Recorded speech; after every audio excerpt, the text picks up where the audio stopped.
All right, you got your 22 IDEX V3 from VisionMiner. Now I'll walk you through the web interface. You connect it to the machine, you open your web interface. I'll try to explain you what everything means, how to control your machine in most efficient way, and what the functionality of the web interface is. When you load the web interface, you will be in the dashboard and you can see status where you can see tool position, extruder position, you can see speeds when the machine is moving, and you can see some sensors like voltage, temperature, and Z-probe value. On the center of the screen, you can see your tool control and you can see your temperature. I have left-hand side tool selected and it is active. Tool selected, I can set the here to active, standby, or off, and it's not dependent on whichever is selected.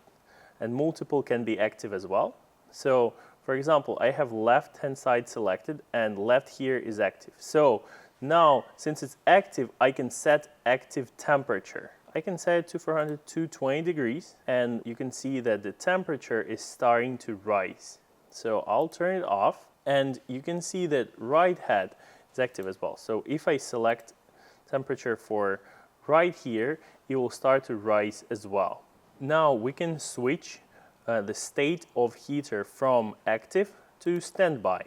And now if I set active temperature, it will not heat up because it is now in standby mode. So now I can set the standby temperature and it will heat up again. You can see it on the graph. It was heating up. Now I switch it to 0 and switch to standby, and now it's heating back up. So I will reset the temperature and I can switch the tool head. You can see that machine is moving above the purge bucket and automatically it was switched to right head. Right here become active and I can now preheat. I can switch between the tools and I can switch between the modes. So right now it's left head, and when I move X, only left head is moving. If I select mirror mode, when I move X, tools will be moving in mirror direction. And I can select right head again, and now duplicate mode. And also move the tool head. Below the tool control, you will have your bed temperature control and your chamber temperature control. I can set the bed temperature and we'll see it going up. It works with the same principles where there's active temperature, standby, and off modes. The same works for chamber temperature. Chamber consists of chamber heater, fan, and 3 temperature sensors. 1 is located on the chamber here itself, and 2 are located inside the chamber to get your average reading for accurate temperature monitoring. If I select chamber temperature, I will be setting chamber air temperature, which is measured by 2 chamber temperature sensors. And if I go to extra, I will be able to see how temperature of the heater is rising. I set the temperature to 100 degrees, and now I can go to extra, and I will see the chamber heater temperature is rising as well. We can see that, and it will be visible on the graph as well.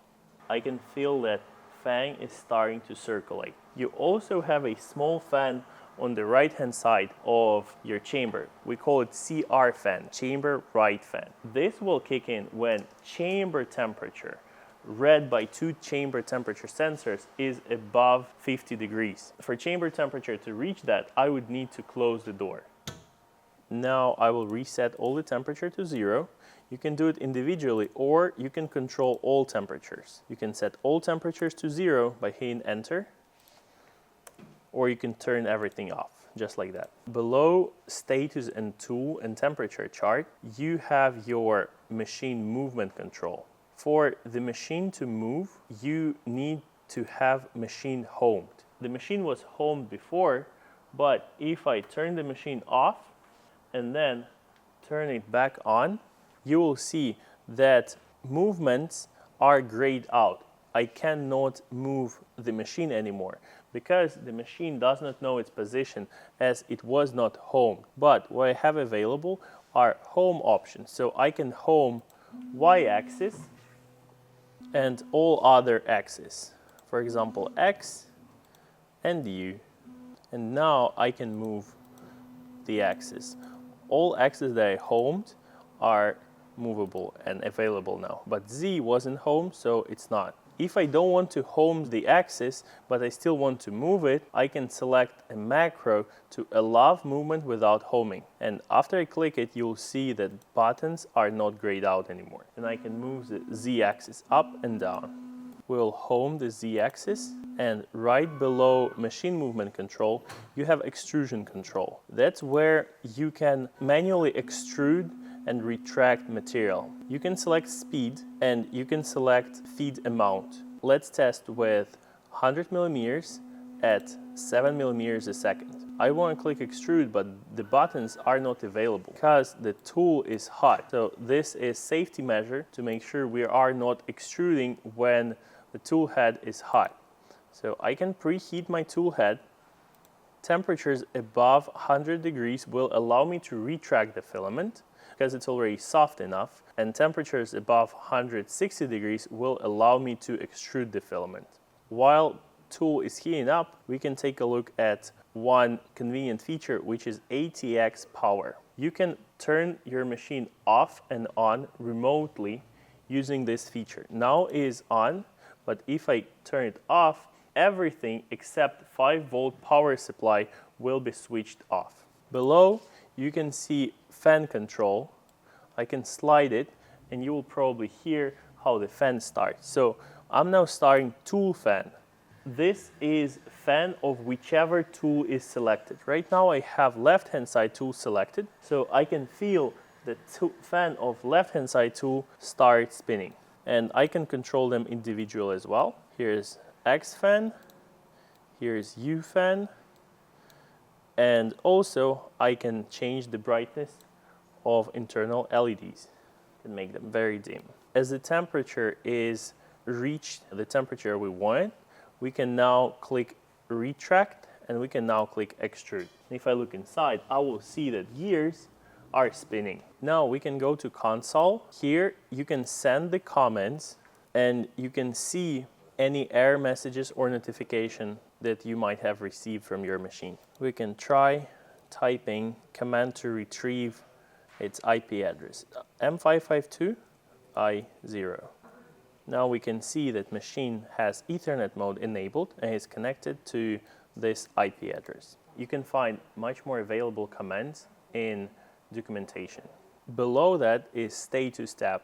This is a tab where you can monitor and control your print job. Control speed factor, fans, extrusion control, pause, cancel or start print jobs. You can see job information, layer chart, and you can, most importantly, baby step your first layer. We'll get back to that layer. In the Jobs tab, you can see all your prints that were uploaded to the machine. They will be available here. You can upload the print from here, or you can upload and start immediately using this button. In Machine Specific tab, you can upload and check your firmware. And now let me introduce you to user macros. Those are predefined macro files that are useful to automate some of the functionality of your machine. Like we were previously using allow movement without homing. This macro simply runs few commands to unlock the movement of all the axes of the machine even though it wasn't homed. So macros are predefined scripts that you can click without writing. You can change the macros, you can check the macros, you can add the macros in macro tab. You can also edit them. For example, if we go and look into allow movement without homing macro, you'll see that it consists of only one line of code. There are some more complicated macros like a cold pull. The first macro you see is auto calibration. This is needed to calibrate your machine when you receive it or when you do some changes to the tool head or when you just want to calibrate because something was not perfect. Below that, you see auto cooldown and sleep. For example, when you print the part, you finish printing and you want to leave, you want to safely turn off your machine, you can click that. ATX Power will cut all the power to the machine except 5-volt power supply. So you can safely turn it off and you can turn it back on by restarting the machine. Now, very important one, save current Z offset macro. will do. If you start a print, you see your layers are laying a little bit too low or too high and you want to adjust it to get that perfect first layer, you go adjust it in the status up or down, and then you can click this macro to save your Z offset. So you don't have to redo it next time, and you can just be confident in your next print because you know you dialed it in. Now let's go to System tab and you will see more macros here. You have reset temp folds. If you see your heater went into here fault state, you can click that to reset it. Also, you can reset LEDs. For example, after print is finished, you will be notified with the green LEDs, and you can click that to reset. Or as now I turn it off, I can reset it back to white. Allow motion without homing, we already went through, is a useful feature, but you want to be careful not to collide with anything because protection is off. The next one is cold pull. This macro will perform a cold pull, therefore removing everything from the nozzle. It will go through heat cycles, you will see it in the temperature graph. Purge the nozzle, make sure you have a solid, softened material, and it will try to pull it out, and sometimes you will even see the internal geometry of the nozzle. So it's good for removing high temp materials if you want to load something lower temp, and is useful if you want to clean your nozzle. PA6, PA12 is the best material to clean your nozzles. Now let's quickly go through all available calibrations. Auto calibration macros are there for individual calibrations. If you don't want to go through the entire auto calibration, you can select some of those, like just tool height calibration, Z offset calibration, live XY offset adjustment. On the go, you can adjust your right hand side tool head, move it left, right, back, forward to make sure you get this offset. And we have a great print for that. It's already on your machine. You can go to Slicer, Tests, and you see XY alignment test. You will be printing a square with two nozzles and you want to have contrast material to make sure they are aligned. Mesh calibration is another useful feature that we'll go through in another video.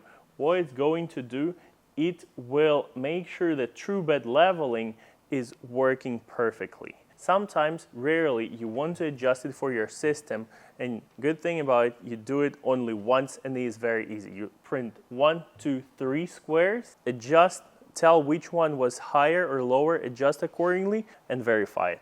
Temperature tuning. You can start PAD tuning for any heater, for build plate, right tool or left tool.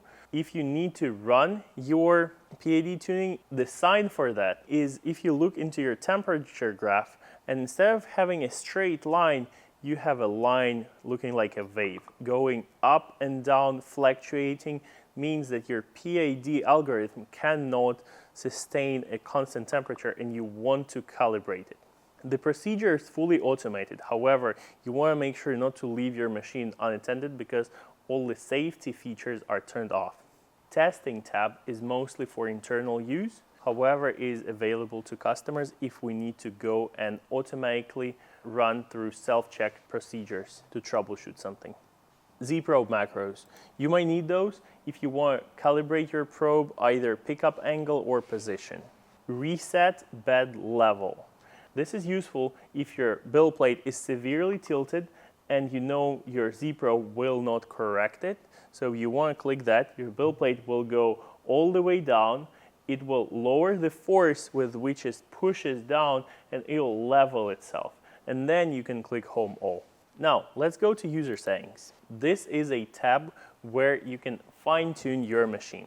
Let's say my print is finishing midnight and I won't be able to remove the filament. I don't want to get it wet. I want to make sure the chamber and build plate stays hot and my filament will be dry and machine ready for the next print immediately when I come back. To achieve this, I want to go into chamber. I have a few macros here. For example, I have fold detection and I want to make sure it is enabled, and it is enabled by default. However, if you want, you have an option to disable it. This will allow you to have your door open for extended periods of time. But when you disable it, you will be warned not to leave your machine unattended, as safety feature for chamber here will be disabled. Job end. That's the feature where you want to adjust and set up how the machine behaves at the end of a print. You have few options. You have bed position. You can either set custom position where you can move it up and down, and each time when it finishes the print, it will move to that position. Then you can lower it all the way down. So at the end of a print, your build plate will go all the way down at the bottom, and you can select do not move, which is selected by default. Your build plate will move slightly, just 50 millimeters down. This is enough to have clearance. Bed temperature. This macro will determine what temperature your build plate will be at the end of a print. By default, it is reset to 0. You have few options to either keep it at 110 degrees no matter what it was set to. You can keep it at 150 degrees C, or you can keep current temperature. So for example, when I'm printing with peak and it is at 200 degrees C, you can keep this temperature for a long time to keep the chamber warm, your material warm, and for example, machine ready to a next print. You don't want build plate to cool down, then to take time to heat up. You can absolutely have this feature selected and it will stay warm. The same feature we have for chamber temperature. You can either keep the temperature that it was set to at the end of a print, or you can disable chamber heater. I will select keep chamber temperature on because this machine we use as our peak workhorse. A similar feature you have for power. So at the end of a print, you can have few options.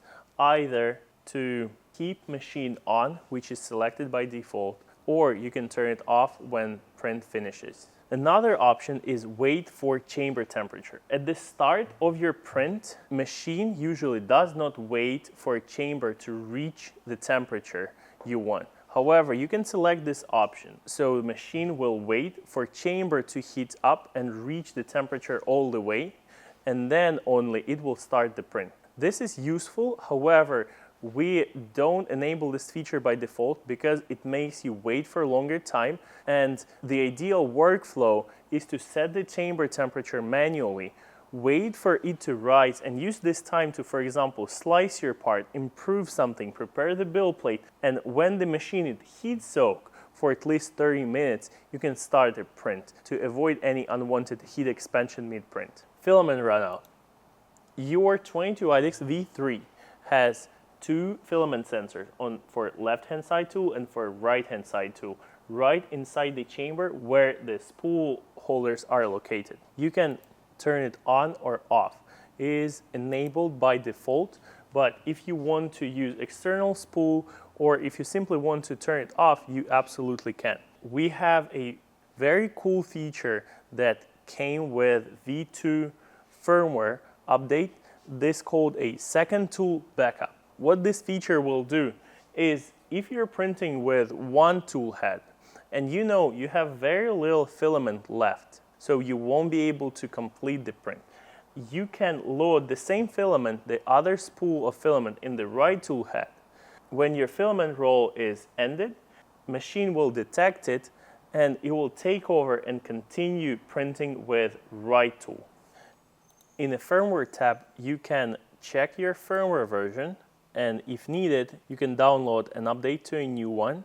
You can see your release date, and after you perform a firmware update, you can delete previous files by clicking this button.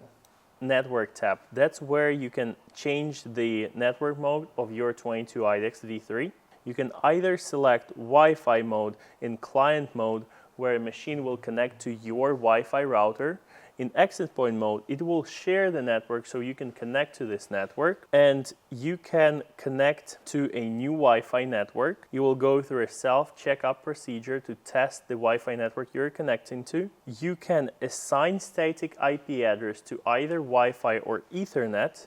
You can reset network settings. You'll reset everything and get it back to a default state. Or you can enable Ethernet mode, and machine will walk you through how to do that. 22 IDEX V3 has a status LED feature. we use the LEDs inside the machine to indicate user about his status. We have a few colors. Standard is white. When the machine is on and operational or idle, it will be white. When the machine restarts, it will give your red animation to indicate that it's going through self-checkout procedure, and then it switches to white. When you just start a print, it will turn blue, meaning that it accepted the print file, went through the initial setup, and now it's preheating build plate, nozzle, or chamber and waiting for temperature to be reached. When temperatures are reached, you will have a flash of red light, meaning that it reached the temperature and it is hot. So blue and red are used for temperature indication. During the print, the printer will be lit up white, as you can see here. When you pause the machine manually or during a filament run out or filament change, your LEDs will turn yellow. If error detected during the print, for example here fault or something else, the machine LEDs will turn red and you will get an error inside your web interface. At the end of a print, if print successfully finished, you will see green LEDs. This is meant for print farm environments and our industrial customers. If you have multiple of machines, it is easy to understand which state each one has. If it's green, it means that it finished successfully. If it's white, it means it's either idle or printing. If it's yellow, it needs your attention to change the filament or do some maintenance. Also, during some calibration and setup, it will use LEDs to indicate you and guide you through the process. For example, when connecting to a new Wi-Fi mode or connecting through Ethernet, it will run through a self-test. If everything's good, it will be green, otherwise red.